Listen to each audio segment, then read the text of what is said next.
Hey guys, I just bought this M9A3 used. Let's see if it works.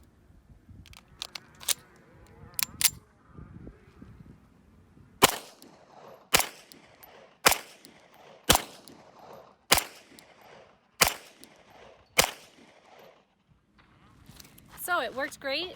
Now let's see if I can run it suppressed.